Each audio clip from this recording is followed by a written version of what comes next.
मैंने तो अपनी सारी जिंदगी मजदूरी और खेती बाड़ी में निकाल दी, लेकिन अपने तीनों बेटों को मैं खूब अच्छी शिक्षा दूंगा।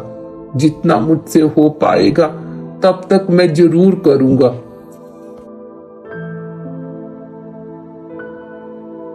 पिताजी, माँ, हमें आशीर्वाद दीजिए। आज हमारी यूनिवर्सिटी का परिणाम घोषित किया जाएगा। अरे बेटा, तुम लोग जरूर सफल होंगे। इतनी मेहनत जो की है तुम लोगों ने। फिक्र तो मुझे सिर्फ चंदन की है। उसका तो ये पढ़ने लिखने में बिल्कुल भी मन नहीं है। कोई दिलचस्पी नहीं है उसको पढ़ने में। उधर राम और श्याम अपनी यूनिवर्सिटी में प्रथम आते हैं। दोनों बहुत ही खुशी खुशी अपने घर वापिस आते हैं। पिताजी, ये लीजिए, मुंह मीठा कीजिए। हम दोनों ही प्रथम आए हैं। बेटा, बस ऐसे ही खूब तरक्की करो। हाँ पिताजी, जब तक कोई अच्छी सी नौकरी नहीं मिल जाती तब तक हम खेतों में आपकी सहायता करेंगे। कोई घर में है? क्या हुआ, कौन है भाई? अरे माँ जी, कैसी हैं आप? ये लेटर देने आया हूं। ठीक है माँ जी, मैं चलता हूँ। अरे बेटा, चाय पानी कुछ? नहीं नहीं माँ जी, चलता हूँ, बहुत काम है।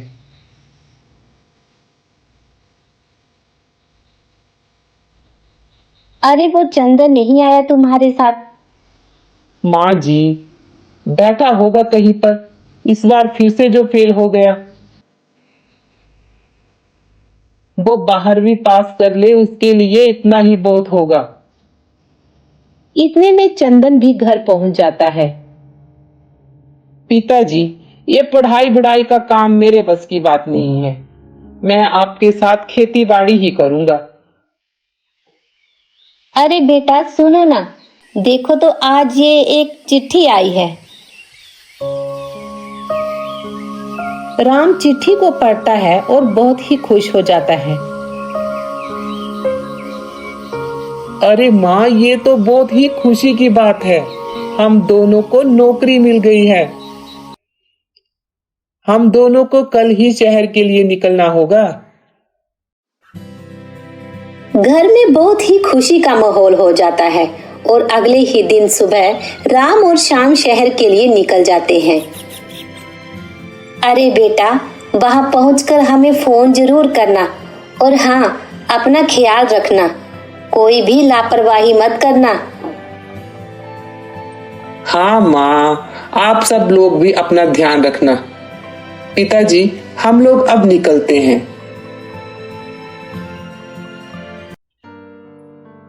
बेटा, कितने दिन हो गए तुम्हारे भाइयों का फोन नहीं आया?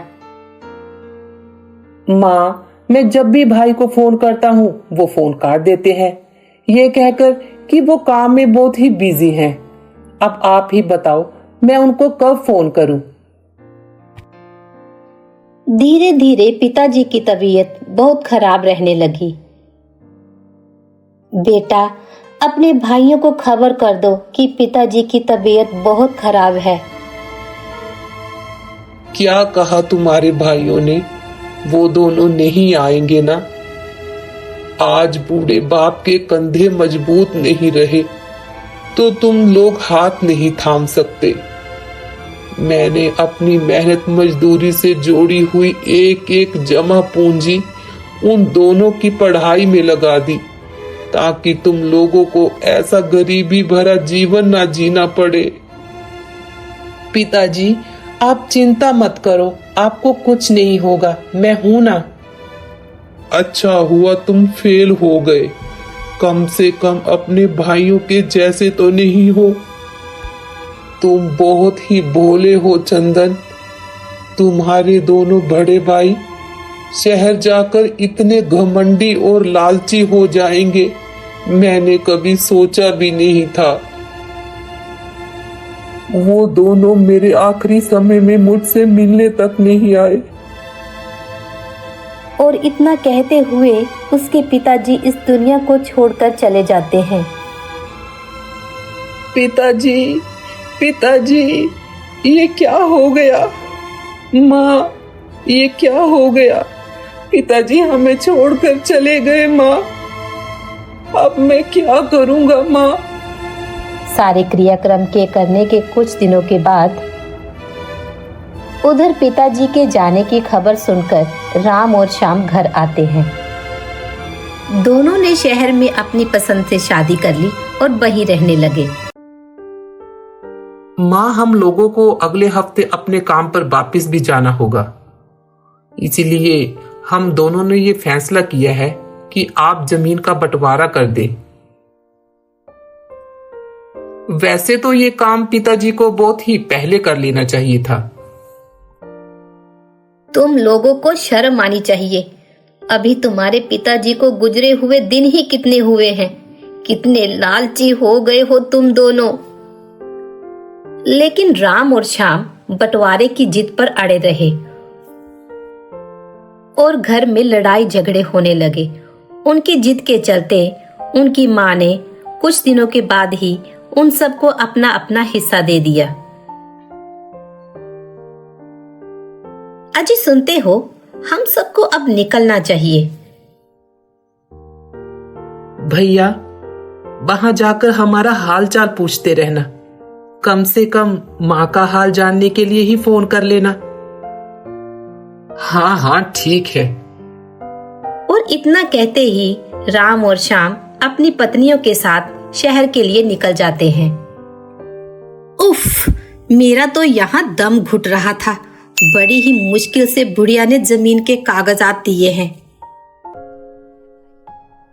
माँ, मैं खेतों के लिए निकल रहा हूँ। बहुत दिनों से काम पर नहीं गया।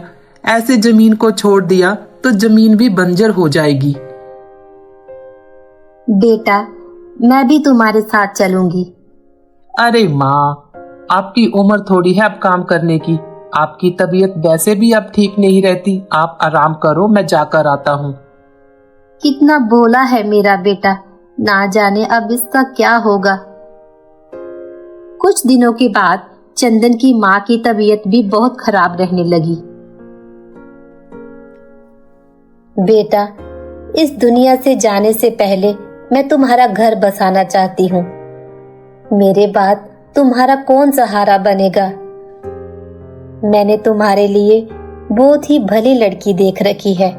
तुम मुझसे शादी करके अपना घर बसा लो बेटा। ऐसे में कुछ ही दिनों में चंदन और आशा की शादी हो जाती है। आशा दिन रात माँ की सेवा करती। बहू, तुम बहुत अच्छी हो। तुम्हारे आने से मैं बिल्कुल चिंता मुक्त हो गई हूँ। मुझे पता है तुम इस घर को जरूर संभाल लोगी। इधर चंदन की माँ की तबीयत में कोई सुधार नहीं होता और वो इस संसार से चल बसती हैं। माँ, तुम भी मुझको छोड़कर चली गई। मेरा कौन सहारा बनेगा माँ? दोनों फूट फूट कर रोने लगते हैं और बहुत ही दुखी होते हैं। कुछ दिन बीत जाने के बाद उसके भाई गांव में वापिस आते हैं। भैया, आप लोग? हाँ। माँ के लिए हम दोनों भाइयों को भी बहुत दुख हुआ, परंतु हम आ नहीं पाए।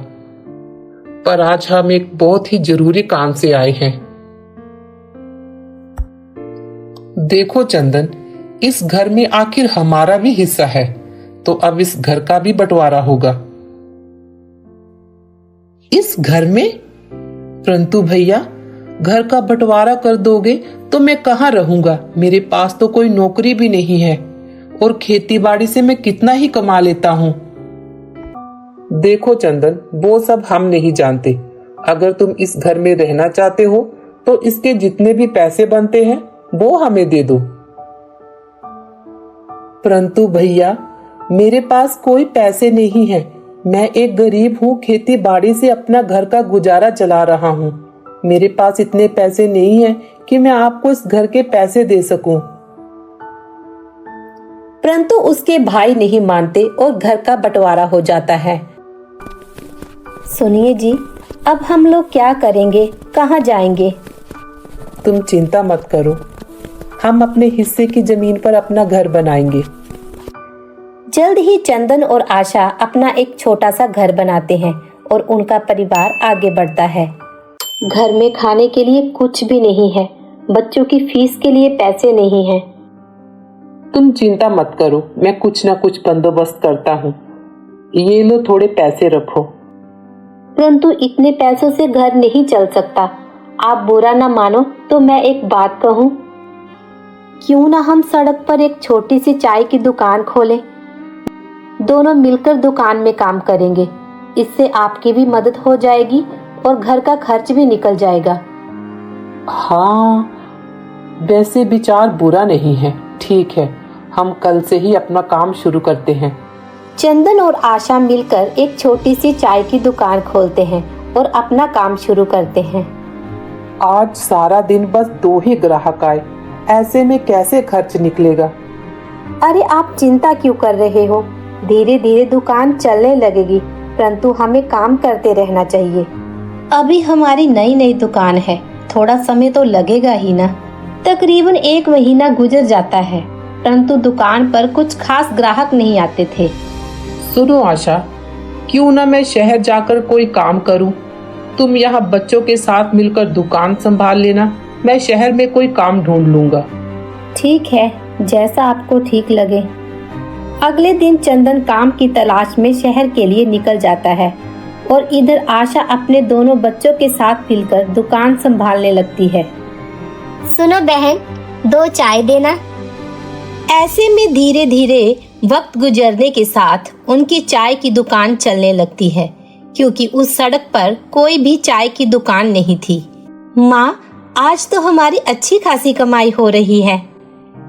हाँ बेटा, मैं भी बहुत खुश हूँ कि भगवान की कृपा से हमारा काम बढ़ने लगा है। धीरे धीरे घर के हालात बेहतर होने लगे, सब लोग बहुत ही खुश थे। परंतु अगले ही दिन चंदन शहर से वापस आ जाता है। पिताजी, आप? सब लोग चंदन के इस तरह अचानक वापस आ जाने पर बहुत ही हैरान होते हैं। अरे आप अचानक से, सब ठीक तो है ना? चंदन बहुत ही गुस्से में होता है। तुम कल से कोई भी दुकान नहीं करोगी। क्या? ये आप क्या कह रहे हो? तुमने सुना नहीं? मैंने कहा तुम कल से कोई काम नहीं करोगी। अरे परंतु क्यों, क्या हुआ? बड़ी मुश्किल से तो दुकान चलने लगी है। क्यों ना कहूँ, मेरे जाने के बाद ही क्यों दुकान चलने लगी? बताओ, ऐसा क्या हो गया अचानक से? आशा एकदम चुप सी हो जाती है, क्योंकि चंदन ने आज दिन तक ऐसी घटिया बात आशा से कभी नहीं की थी। आप मुझ पर शक कर रहे हैं? शादी के इतने सालों बाद आप ऐसी बात मुझसे बोल भी कैसे सकते हो? अगर ऐसा ही था तो क्यों गए थे आप शहर में? आशा चंदन के मुंह से उसके लिए ऐसी घटिया बातें सुनकर बहुत ही टूट जाती है। उसका मन अंदर ही अंदर से खोखला हो जाता है। दोनों के बीच अब कोई भी बातचीत नहीं होती थी। माँ, घर में खाने के लिए कुछ भी नहीं है। माँ, आप क्यों दुखी हो रही हो? हमने कुछ गलत नहीं किया है। आशा कुछ भी नहीं बोलती, बस चुपचाप अपना काम करती रहती। माँ, कुछ तो बोलो। तुम्हारे पिताजी ने मुझे 20 सालों में पहली बार ऐसी बात कही है। तुम्हारे पिताजी ने मुझे जैसे भी हालातों में रखा, मैंने खुशी खुशी उनका साथ दिया, परंतु इस बात ने मुझे अंदर ही अंदर से तोड़ कर रख दिया है। उधर चंदन ये सब बातें सुन लेता है। वह मन ही मन बहुत पछताता है। मुझे आशा पर इस तरह कोई आरोप नहीं लगाना चाहिए था, परंतु मैं भी क्या करता। अरे चंदन, बहुत दिनों के बाद दिखाई दिए। हाँ चाचा, बस ऐसे ही। क्या हुआ, परेशान लग रहे हो भाई? तुम लोगों ने अपनी चाय की दुकान क्यों बंद कर दी? आशा तो बहुत मेहनत से काम कर रही थी। अरे उसको ऐसे काम करते देख गांव की दूसरी औरतों को भी बहुत प्रेरणा मिलती थी। वो सब औरतें भी अपने पैरों पर खड़ा होना चाहती थी। खैर, पर तुम्हारी मर्जी, चलता हूँ। चंदन अब मन ही मन अपने आप को कोसता है। शाम को जब चंदन घर पहुंचता है, सुनो आशा, मुझे माफ कर दो। मुझे ऐसा नहीं करना चाहिए था। मैंने जो कुछ भी तुमसे कहा वो शब्द मेरे नहीं थे। आप कहना क्या चाहते हो? जब मैं शहर में था। चंदन, सुना है तुम्हारी बीबी गांव में चाय की दुकान कर रही है। वैसे मुझे पता चला है कि अच्छा खासा पैसा कमा रही है तुम्हारी बीबी। परंतु चंदन, तुमने सोचा नहीं तुम्हारे आने के बाद ही क्यों दुकान चलने लगी? अरे भाभी, दुकान नई नई है, चलने में थोड़ा वक्त तो लगता ही है ना। परंतु तुम्हें शहर में आई अभी 2-3 महीने ही हुए हैं और तुम्हारी दुकान भी चलने लगी। अरे चंदन, तुम बहुत भोले हो। जरा सोचो, यही बात है ना या कुछ और? चंदन वहाँ से वापस चला जाता है। उसको सब समझ में आ रहा था कि उसकी भाभी क्या कहना चाहती है। तुम्हारी बीबी काम करके अच्छे पैसे कमाए, ये तो मैं बिल्कुल भी नहीं होने दूंगी। अब तुम ही बताओ मैं क्या करता। तुम्हारे लिए ऐसी बातें मैं नहीं सुन सकता था। ऐसा था तो आप मुझे पहले बता देते। मुझे माफ कर दो, मैंने अपने शब्दों से तुम्हारा बहुत दिल दुखाया है। मुझे दूसरों की बातों में आकर अपना घर बर्बाद नहीं करना चाहिए था। मुझे अपने दिमाग से काम लेना चाहिए था। आपकी जगह अगर मैं होती तो शायद मैं भी यही करती। दोनों एक दूसरे को माफ कर देते हैं और एक नई शुरुआत करते हैं, और इस बार कोई भी उनके घर के बीच में नहीं आ सकता था।